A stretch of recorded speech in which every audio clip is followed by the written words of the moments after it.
Welcome to History with Herodotus, where we embark on a journey through the annals of time, exploring the most pivotal moments that have shaped human civilization. Today, we find ourselves in the land of the rising sun, Japan, as we delve into one of its most transformative periods, the Meiji Restoration. The Meiji Restoration was not a sudden occurrence, but rather the culmination of centuries of internal strife and external pressures. To understand its origins, we must travel back in time to the early 19th century, when Japan was still an isolated, feudal society, ruled by the Tokugawa shogunate since 1603.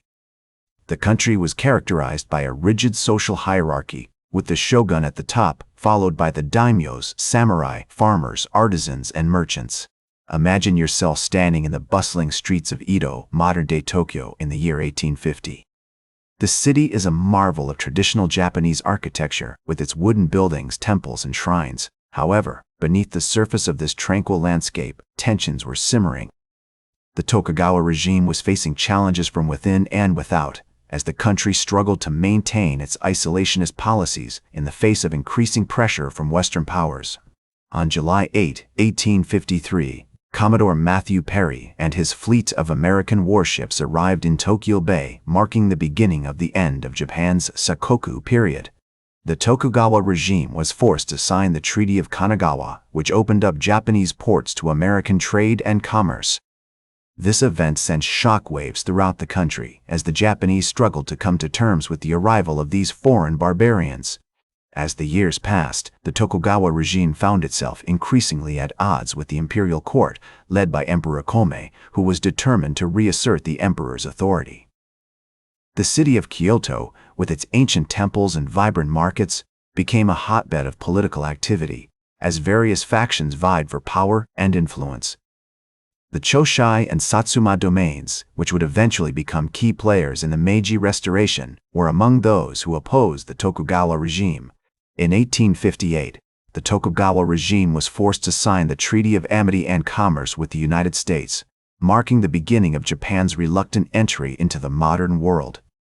This treaty, negotiated by Townsend Harris, the first American consul general to Japan, opened up Japanese ports to American trade and commerce and paved the way for the arrival of other foreign powers. As the Tokugawa regime struggled to maintain its authority in the face of internal unrest and external pressure, a group of visionary leaders emerged, determined to transform Japan into a modern, Western-style state. These men, including Ito Hirobumi, Yamagata Aritomo, and Yukobo Toshimichi, would eventually become the architects of the Meiji Restoration, guiding Japan through a period of rapid modernization and transformation. The year 1866 marked a significant turning point in Japanese history, as the Tokugawa regime faced opposition from the Choshu and Satsuma domains. The Battle of Sekigahara, fought on June 29, 1866, was a decisive victory for the anti-Tokugawa forces, paving the way for the eventual collapse of the shogunate. As we enter the year 1868, Japan is on the cusp of a profound transformation. The Tokugawa regime has collapsed, and a new government, led by Emperor Meiji, has taken its place. This marked the beginning of a period known as the Meiji era, during which Japan would undergo rapid modernization and industrialization. Imagine yourself standing in the bustling streets of Tokyo, now the capital city of Japan, in the year 1870. The city is undergoing a metamorphosis, as traditional Japanese architecture gives way to modern buildings, roads, and infrastructure. The air is filled with the sound of construction, as Japan rushes to build its first railways, telegraph lines, and ports. At the forefront of this transformation are visionaries like Ito Hirobumi, Yamagata Aritomo, and Ikubo Toshimichi, who have become the architects of the Meiji Restoration. These men, driven by a desire to create a modern, Western-style state, are introducing radical reforms that will change the face of Japan forever. One of the most significant reforms is the abolition of the feudal system, which had dominated Japanese society for centuries. The daimyos, who had once held immense power and influence, are now being replaced by a new class of leaders, educated in Western ways and committed to modernization.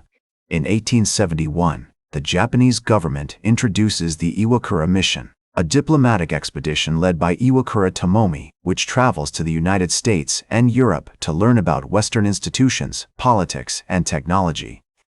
This mission marks a significant turning point in Japan's relations with the West, as it paves the way for increased trade, cultural exchange, and cooperation.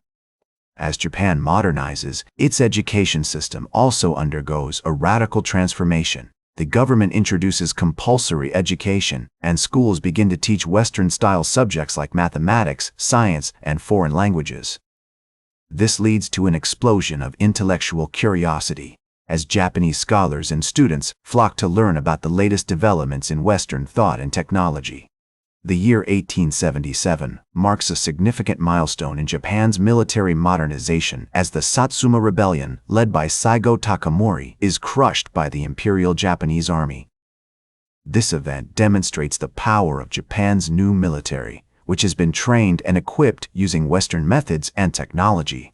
The Japanese people are embracing new ideas, technologies, and institutions while also preserving their unique cultural heritage.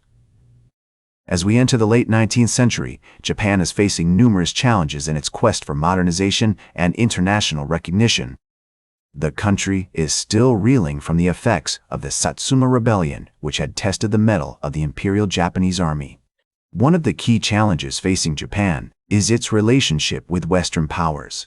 The country is eager to revise the unequal treaties imposed upon it by Western nations, which have limited its sovereignty and economic development.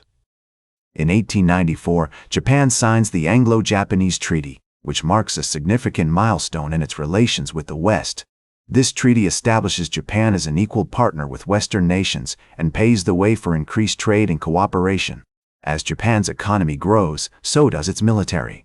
The country invests heavily in modernizing its armed forces, adopting Western tactics and technology. This leads to a series of military victories, including the First Sino-Japanese War, which establishes Japan as a major regional power. However, this newfound power also creates tensions with other nations, particularly Russia, which is expanding its influence in East Asia. The early 20th century marks a significant turning point in Japan's history, as the country becomes increasingly embroiled in international conflicts. The Russo-Japanese War, fought from 1904 to 1905, is a major test of Japan's military strength and diplomatic skills. Despite being outnumbered, the Japanese army emerges victorious, securing a significant victory over Russia and establishing itself as a major world power.